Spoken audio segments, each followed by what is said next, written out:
जय हिंद दोस्तों, मैं हूं आशीष और आप सबको इंडिया में जान पर स्वागत है। दोस्तों, आप सब जानते हैं अब भारत की जितने पड़ोसी देश में है उसमें श्रीलंका एक ऐसा देश है जो चीन का कर्ज जाल में दिन प्रतिदिन फंसता जा रहा है। हालांकि पाकिस्तान तो पहले से ही फंस चुका है और बांग्लादेश को चीन अपना कर्ज जाल में फंसाने की कोशिश कर रहा था, लेकिन बांग्लादेश अब थोड़ा सा चीन से दूरी बनाने की कोशिश कर रहा है। हालांकि 100% तो नहीं बनाए हैं, लेकिन अगर आप श्रीलंका को देखो तो उसका हालात सबसे ज़्यादा खराब है और श्रीलंका के जरिए चीन का प्लान है वो आगे आने वाले टाइम में भारत के ऊपर सिक्योरिटी थ्रेट को बढ़ाए या फिर भारत के ऊपर दबाव डाले। ऑलरेडी जो श्रीलंका में आप सब जानते हैं जो हम्बनटोटा पोर्ट है वो तो चाइना 99 ईयर्स तक लीज पे ले चुका है। $1.2 बिलियन श्रीलंका को चाइना को पे करना था, लेकिन श्रीलंका पे नहीं कर पाया। चीन वो पोर्ट को कब्जे में ले लिया। अब कोलंबो पोर्ट पर चीन का नज़र है और कोलंबो सिटी भी बना रहा है। लेकिन आप सब जानते हैं पिछले 2-3 महीने से श्रीलंका का झुकाव थोड़ा भारत की तरफ होने लगा, क्योंकि श्रीलंका के गवर्नमेंट को पता चल गया था चीन अब बहुत ज़्यादा श्रीलंका को अपने जाल में फंसाने वाला है। अगर श्रीलंका अब कुछ नहीं किया तो उसका हालत ख़राब होने वाला है। अगर आप पिछले 2-3 इंसिडेंट देखोगे तो पहले अदानी जी कोलंबो पोर्ट में इन्वेस्ट किए और कोलंबो पोर्ट का एक बड़ा हिस्सा को वो डेवलप करने वाले थे। फिर आप सब जानते हैं चीन और श्रीलंका के बीच थोड़ा विवाद भी बढ़ गया था, क्योंकि जो ऑर्गेनिक खाद को लेकर और श्रीलंका ने एक तरीके से चाइना ने एक तरीके से श्रीलंका का जो नेशनल बैंक था उसे भी बैन कर दिया था चीन में। लेकिन लग रहा था कि अब श्रीलंका और चीन की भी दूरियां बढ़ेगी और भारत के साथ श्रीलंका फिर से आएगा।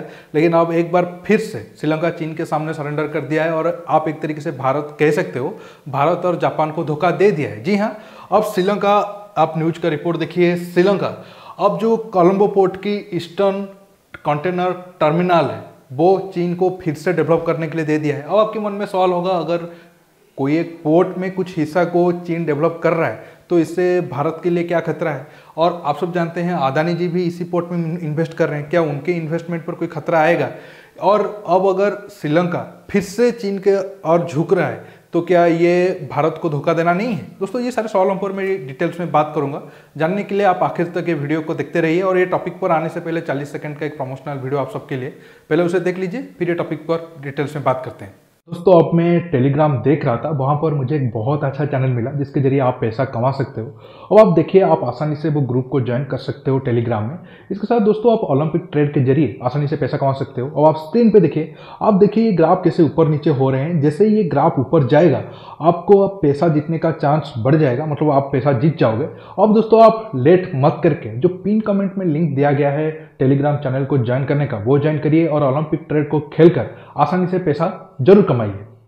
दोस्तों, अगर आप मैप में देखोगे तो श्रीलंका इंडियन ओशन में काफ़ी रणनीतिक जगह पर है और लेकिन श्रीलंका इस चीज़ का फ़ायदा उठाने के वजह चीन के कर्जाल में फंस गया और चीन ने एक तरीके से झूठा डेवलपमेंट करने की, मतलब वादा करने के चक्कर में श्रीलंका को अपने जाल में फंसाया है। और इसके पीछे श्रीलंका का जो गोटाबाया राजपक्षे या फिर महिंदा राजपक्षे उनका गवर्नमेंट भी बहुत हद तक जिम्मेदार भी है और एक हद तक इंडियन गवर्नमेंट भी जिम्मेदार है, क्योंकि जो महिंदा राजपक्षे थे, मैं अब आपको जितना भी समझाऊंगा मैप के जरिए समझाऊंगा, कोई इमेज यूज नहीं करूंगा क्योंकि आप 3D मैप के जरिए आपको समझाने में आसानी होगी, इसलिए थोड़ा वीडियो बोरिंग हो सकता है।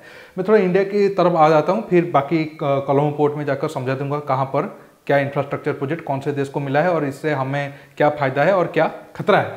देखिए, जो महिंदा राजपक्षे थे वो जो प्रेसिडेंट थे अपने टाइम में, जब यूपीए गवर्नमेंट इंडिया में थे तब वो पहले भारत के साथ अपना संबंध को बढ़ाना चाहते थे, लेकिन तब भारत गवर्नमेंट एक तरीके से श्रीलंका को रिजेक्ट कर दिया, क्योंकि तब तमिलनाडु में जो उनके जो पार्टी थे, शायद जो करुणानिधि की पार्टी, वो यूपीए गवर्नमेंट में हिस्सेदारी थी। और आप सब जानते हैं जो तमिल मूवमेंट था या फिर श्रीलंका में जो तमिल लोगों को गलत तरीके से मारा गया था, इसलिए तमिलनाडु में भी जो श्रीलंका को लेकर सेंटीमेंट उतना पॉजिटिव है नहीं और इसी वजह से गवर्नमेंट एक तरीके से श्रीलंका को नेग्लेक्ट कर दिया।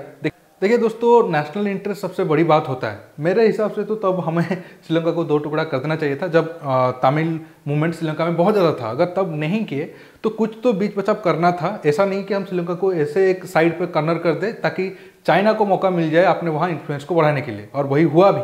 हम्बनटोटा पोर्ट जो इस एरिया में आता है वो तो चाइना के पास चला गया है 99 ईयर पर। अब कोलंबो पोर्ट पर सारा नज़र है और कोलंबो पोर्ट इस एरिया में है। मैं आपको पहले कोलंबो पोर्ट दिखा देता हूँ, फिर बाकी आपको आसानी से समझा दूंगा।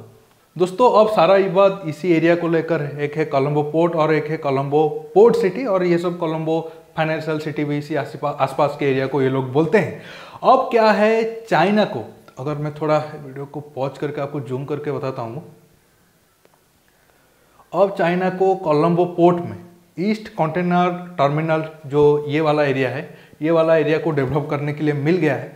लेकिन एक महीने पहले जो वेस्ट कंटेनर टर्मिनल है, ये जो बड़ा एरिया है, इसमें अदानी जी इन्वेस्ट करने वाले थे। एक बड़ा इन्वेस्टमेंट उस एरिया में होने वाला था और इससे भारत को भी काफ़ी फायदा होता, चीन को भी काफ़ी फायदा होता। अब आप कहोगे अगर ये पोर्ट में एक वाला पार्ट इंडिया को मिल चुका है तो दूसरा वाला पार्ट चाइना को मिला, तो इतना हम क्यों कहें कि श्रीलंका ने भारत को धोखा दिया है या फिर जापान को धोखा दिया है। दोस्तों इसलिए कह रहे हैं क्योंकि ये जो पोर्ट सिटी है या फिर इंटरनेशनल फाइनेंशियल सिटी है, इसे चीन डेवलप कर रहा है और चीन ये लॉलीपॉप दिया है कि ये एरिया को वो दुबई की तरह डेवलप करेंगे। लेकिन और आप सब जानते हैं, न्यूज आया था कि ये जो चीन अपना खुद का सिटी बना रहा है, उस एरिया में श्रीलंका वाले लोगों को जाने के लिए भी पासपोर्ट चाहिए। मतलब श्रीलंका के अंदर चीन अपना देश एक छोटा सा बना रहा है, एक टापू बना रहा है।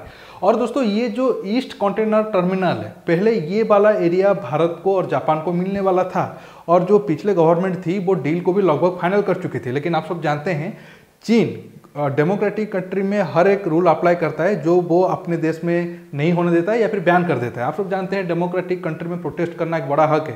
और प्रॉब्लम ये है तब चीन अपना जो मजदूर संगठन है या फिर कम्युनिस्ट मजदूर संगठन है श्रीलंका में, उसका इस्तेमाल करके भारत और जापान के साथ डील नहीं होने दी। और वो जो लोग हैं, लोकल लोग थे जो या फिर चाइना फंडेड लोग थे कुछ, उनका अगर आप लॉजिक सुनोगे तो आप हंस हंस के मर जाओगे। उनका ये आरोप था क्यों श्रीलंका गवर्नमेंट भारत और जापान को ये पोर्ट का 49% मतलब जो डेवलपमेंट करने के लिए वो जो कंपनी बन रहा है नया, उसमें 49% शेयर दे रहा है और 51% श्रीलंका की गवर्नमेंट के पास रह रहा है। श्रीलंका की गवर्नमेंट को ऐसा करने चाहिए था 100% मतलब ये एरिया उसके पास रहे, लेकिन भारत और जापान सिर्फ फ्री में उनको पैसा दे डेवलपमेंट करने के लिए। मतलब पीछे से चाइना सब कुछ लूट के ले जा रहा है और पासपोर्ट भी मतलब जारी कर दिया कि ये एरिया में जाने के लिए पासपोर्ट होना चाहिए। लेकिन इन लोगों को पड़ रहा है कि ये एरिया में भारत और जापान क्यों इन्वेस्टमेंट कर रहे हैं। इसलिए जो डील हो गया था एक तरीके से, उसे श्रीलंका की गवर्नमेंट ने इसी साल ही मतलब शुरुआती जो 3-4 महीना है उसी टाइम में इसे कैंसिल कर दिया।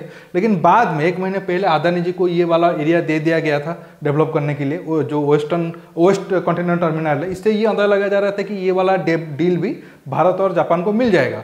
जापान इसलिए मतलब ये प्रोजेक्ट में था क्योंकि आप सब जानते हैं जापान एक बुद्धिस्ट कंट्री है, मतलब मेजोरिटी बुद्धिस्ट को ही मानते हैं एक तरीके से, और श्रीलंका भी मेजोरिटी बुद्धिस्ट कंट्री है।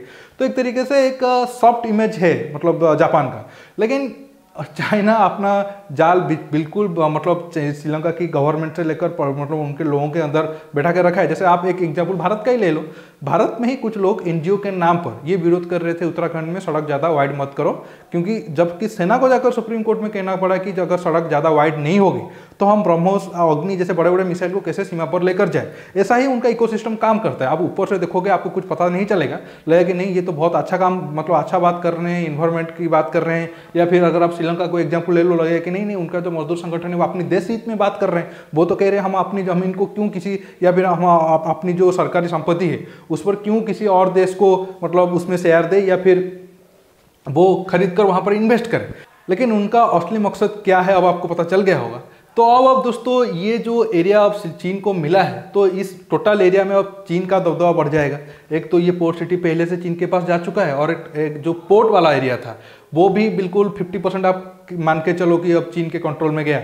और कोलंबो पोर्ट कमर्शियल वैल्यू पर मतलब अगर वैल्यू की नज़र से देखोगे तो श्रीलंका के लिए एक बहुत ज़्यादा इंपॉर्टेंट पोर्ट है।